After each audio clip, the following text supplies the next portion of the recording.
Hey guys, welcome back. It's John Baker here, and in this video I just wanted to talk about some of the things I'm super excited for 2022. Now, if you're watching this right now, it is January 12th, 2022, and I'm super pumped because I'm a Raiders fan. Raiders are going to the playoffs, baby. Raiders! I'm not making this up. I'm not making this up, I swear. We beat the Chargers in a crazy, stressful game in overtime. Anyways, that's besides the point. Let's get into some things I'm super excited for in 2022. The first thing I'm really excited for is Apple. I'm not sure if you guys follow technology super closely, but I get super excited about technology. And if you guys know me, I'm a big Apple fan. I have everything Apple. This is being filmed on an iPhone. I have my AirPods in because I can't find my microphone. I edit on my MacBook. I have an iPad. I have Apple Pencil. Yes, I have the AirTags. Right, like I love Apple. And if you've been watching Apple, you'll notice that they're working on a few things that are really exciting. They created their own silicon. This is like their own base. Instead of using an Intel Core processor, they use an M1 chip. They made a different version of the M1 chip in their MacBook Pro 16 inches, which I'm super excited to get one of those. But now they're gonna make a full-fledged Mac computer, all with their own silicon. It's supposed to be a beast of a computer. That's besides the point. But the main thing I wanted to talk about with Apple is them being in the augmented reality field. AR for short, and they're supposed to be coming out with these Apple augmented reality glasses. Glasses where you guys can actually see your hands in it, right? You guys might be familiar with Facebook and their metaverse, or the Meta company, whatever you would like to call it. They have their own Oculus headset. We'll get to that later. But this one, you can actually see. The glasses are functional. You'll still be able to see some of the apps on your phone. I'm just really excited about that and see what they're gonna do with this. I think it's gonna be really exciting, really revolutionary. The second thing I'm really excited about is Tesla. I'm a big Tesla fan. I invested in Tesla when Elon Musk went on Joe Rogan for the first time and smoked weed, and the stock crashed and plummeted, and it got to a price that I could afford at that time. I was like, I'm all in on Tesla. And you know, right now in 2022, Tesla's gone through one stock split, probably gonna split again, and that's just really great. But besides the point, I'm super bullish on Tesla because I don't view them as just a car company. I view them as a technology company. And with that technology, they're coming out with their first truck that's supposed to be releasing at the end of 2022. Yes, I put one of those $100 deposits down on the truck, and I want to see what that looks like. But they also just secretly released a ATV or quad for kids, and I thought that was really cool. And I guess there's supposed to be an adult one coming out sometime this year. But also with Tesla, their full self-driving keeps increasing, keeps getting better. I'm just really excited to see what that is. I'm actually going to be buying a Tesla sometime this year. So I'm just really excited to see what the company does. They always have these limited releases on their website. You just kind of have to pay attention or else you'll miss something. Like they released a tequila that I had no clue about. I want to try it. If any of you guys are seeing this and can give me a bottle of that tequila, that'd be great. The third thing is cryptocurrencies. And here's my thing. I think in 2022, crypto is gonna go through a lot of changes. One, I think the government's gonna finally crack down and make some rules and regulations on it, which is good and bad. Good for all the shit coins that are out there. As you guys know, if you're going into the crypto space for the first time, it's really easy to get distracted and have no clue what's going on. Like I made a video on a guy that just made a cryptocurrency for the fun of it, and it ended up making him tons of money. And at the end of the video, he was good. He burned all those coins.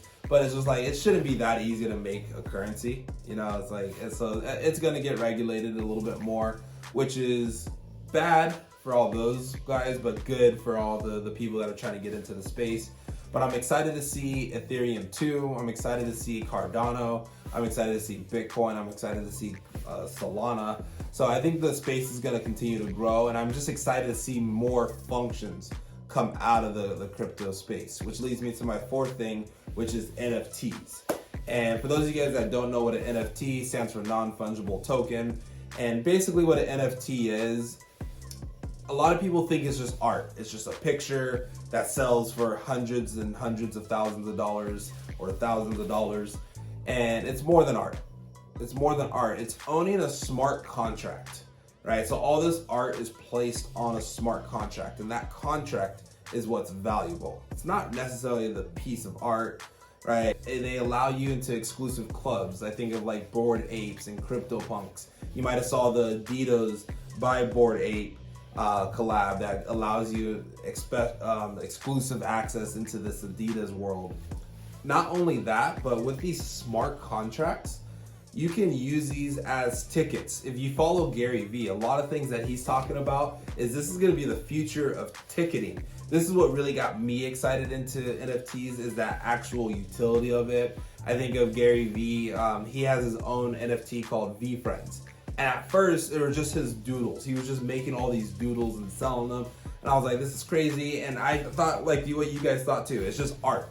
Just a piece of art, and I'm like, why am I gonna spend $10,000 on his doodle drawing? But then when you go deeper into it, if you own one of those drawings, you get into 3 years of VCon conferences, or I think that's what it's called, VCon. I don't know, I'll put it up there. But you get 3 years into his conferences, and you have to own that ticket, which also puts you in another exclusive group of people that you guys get a chance to connect with. If you're watching this video right now, he's going to be releasing something called the Fly Fish Club, and it's something with like exclusive restaurants partnered with all these different chefs. So I'm more interested in the utility aspect of these NFTs. So now when you own that smart key, there's only a limited amount of them, and that's why the value goes up. So if you're one of the first people that owns it and then you sell it, what's cool is the owner of that NFT gets a royalty, and then I believe you actually get a royalty. I don't know, I'm just talking here, but that's kind of what an NFT is in a nutshell. You're owning that smart contract, and a lot of those things are going to be utilities and tools. However, disclaimer. NFTs, be careful on the space, because there's a lot of celebrities just endorsing NFTs just for the kind of pump and dump type of scheme, or they're just taking a payout to help somebody's NFTs grow. So a lot of them are just pictures on a smart contract that aren't used or designed for anything. But a lot of the good ones, just pay attention to them, do your research. The fifth thing is the stock market. And I don't know if I'm excited or scared for the stock market right now, because if you're paying attention to the news, there's a lot of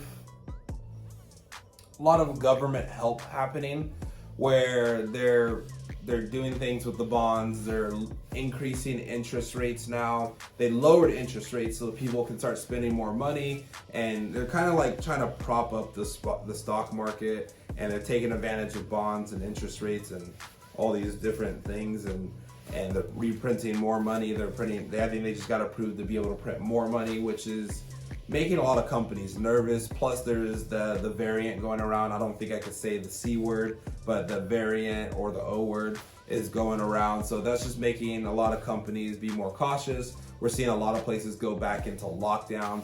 I just got a notice at my office building that I share with a bunch of people that they want us to start wearing masks again inside. I know LA starting to get stricter and close down again. I know China's getting strict. So that's something that's just really interesting to watch for. Now, the reason why I'm excited for this is, if you guys remember back in 2022, I had one of my best years ever, and as far as investing, like my business, all those different things. And I think it was because of all these concerns. So you just gotta really pay attention to the market and see what sectors aren't gonna be affected, right? There's some safe plays in there, like if you're investing in companies like Zoom and all the tech companies, Amazon, like you're gonna be fine. But I'm just kind of, like the what is it called? You need to watch out for more so for travel, hotels, restaurants, like those types of businesses and companies or funds that own a lot of those. The sixth thing is real estate. And in my opinion, I think real estate's gonna crash. I think prices are gonna go a lot lower this year. And I actually don't have any evidence on why. But here's what I think.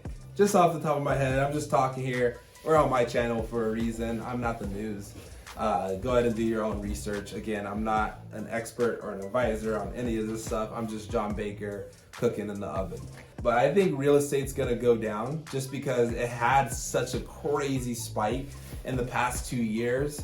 And also with the interest rates increasing, I think less people are gonna be buying houses, which is good for me because I wanna buy a house, I wanna start getting into the market. And I know I've been saving and trying to put myself in position to start to scoop up some properties. But obviously I wanna get them at a good deal. And what they always tell you in real estate, it's always a good time to buy, right? It's always a good time to buy and hold and everything. But I just think a lot of companies bought too many houses too fast. I think a lot of people bought too many houses too fast, and I think they're gonna go on sale by the end of this year. The 7th thing I wrote down was watching the company Meta, also formerly known as Facebook. And I know there's a lot of excitement and hype around it. I still think it's really early to get fully into Meta. I know they're just on their 2nd Oculus Quest. And by the way, that thing is so fun. Shout out to my buddy John. Shout out to my wife's parents for buying their kids one. I got a chance to use them. However, from using it, I just don't see how like somebody's gonna get really immersed. And just from what I've heard from other friends that have it, it's like it's cool for the first like 2-3 months. I don't know if I could live my life on it. It's like the direct quote that I've heard from people, or I don't know if I could spend a whole year playing it. So it still has a lot of advancements. I think about iPhones in the early days. You remember you only had a few apps that you can actually play and you're like, all right, that's cool. But like, it was like at the end of the day, it was a phone and an iPad. And then eventually like the apps kept building on and more developers went over there. So I still think it has a long way to go. Back to Apple, I'm just excited because with Apple, you can actually use these glasses as a normal daily function. Again, this is all speculation with the Apple glasses. They might not even come out, Apple. But the Facebook ones, those are cool, but you can't see anything, and I just don't see how you can use it for daily use yet. But I would be paying attention to them, and also just what Facebook, it's so hard to get used to that new name Meta, but just what Meta does as a whole. Here's what I want you guys to pay attention to, is the companies that they're buying. All right, I've been watching Apple on some of the companies that they're acquiring. They're acquiring a lot of augmented and AR and virtual reality companies. And then also on the car side with Apple, they're buying a lot of factories and all those things. So that's something that you just got to be careful of, to look out for and take advantage of those opportunities and start investing in those companies that these large corporations are buying. That's where you're gonna make the real money and the gains, is investing in those smaller companies and hopefully seeing something explode or seeing an acquisition. Now the 8th one I put on here, I actually just added it on there like last second. I was just doing some like research and just looking at some other things, and climate. I think climate as a whole has been a little weird. And the reason why I put this one on here is I live in Southern California in Riverside. It's right in between LA and San Diego.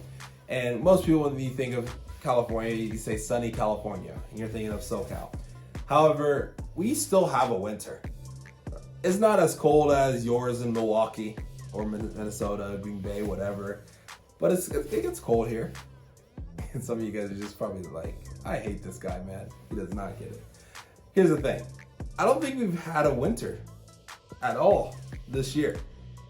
I was thinking in November, it was in the 80s, which isn't normal. Normally it starts to get cold around Thanksgiving, starts to get rainy. I think we've only had 2 weeks of rain, and I go snowboard with my friends, and we went up to the mountain after the first rain, but there still wasn't that much snow, right? And it was like a lot of man-made snow still, and yeah, I don't know. I just think it's a little weird that November and December haven't been cold, and there was like no water. So that's something that you got to pay attention to. And as I dug deeper, I guess there's a lot of things that are supposed to be happening with our climate. So I would just pay attention to it. The 9th thing is supply chains. And I don't know, every time I go to a store, I see less and less stuff, less and less options. And it was also kind of like weird, like sometimes getting emails from Nike, right? Like Nike, as big as they are, saying that we can't guarantee your delivery on time because of supply chain issues. So I think this is something that's way more of an issue than we thought. I also think about just kind of things that are happening in China. I know this kind of goes back with the climate one. I know they're stockpiling a lot of like wheat and grains, and I know a lot of countries are starting to hold a lot of their things that they outsource, like oils and grains and all that stuff. So I think things are going to be a little weird towards the halfway point of this year, where we might actually like realize we don't have access to a lot of stuff, and hopefully like the supply chain shortages work out. But in my line of work, recruiting is definitely down with like new people wanting to start work, and I think it's gonna stay down, especially just with all the new advances in technology and social media. And then the 10th and final thing I'm really excited about, I saved this one for last because I know it's kind of silly a little bit, but robots. All right, and this can kind of go back to Tesla. They're making robots, and those things, they're like humanoid robots, which is kind of creepy, but robots are going to be pretty cool. I think we're going to start seeing more robots just kind of around in businesses. I think we're going to see them in businesses a lot first, but then it's going to kind of go out to the real world. I know Tesla's building a robot to help with their factory work and dangerous jobs, but then I was just watching some of the CES takeaways that happened, I think, earlier this week, and there's some robots there with some good functionalities, and I think that's really cool. Something else I also forgot to mention is Neuralink. This is another one of Elon Musk's companies. As you guys can tell, like, I love everything that Elon Musk does except for Doge. Like, everything is pretty cool. And this is where he's gonna actually implant a chip, cut out a piece of your skull, implant this chip into your brain, and help you fix body impairments, right? Maybe your arm has nerve damage or whatever the case may be. It's gonna be fixing that stuff, and I think he's getting approved to test this on humans this year. All right, that's it, everybody. I just wanted to share a little bit of what goes on in my mind and what I'm thinking about as we jump into the first few weeks of the new year of 2022. I'm really excited about what's to come. Nervous about a couple of things, but all in all, I think it's going to be a fantastic year. Help us grow this channel. We're trying to reach 1,000 subscribers by the end of the year, and that's like my biggest goal. I see our videos are getting more views. I see there's a lot of new people here. I'm gonna put some playlists that you guys can check out on some money tips there. Subscribe. I think that button's gonna be right here or there. I don't know. It's gonna be somewhere, but stay tuned for the next one. Talk to you soon.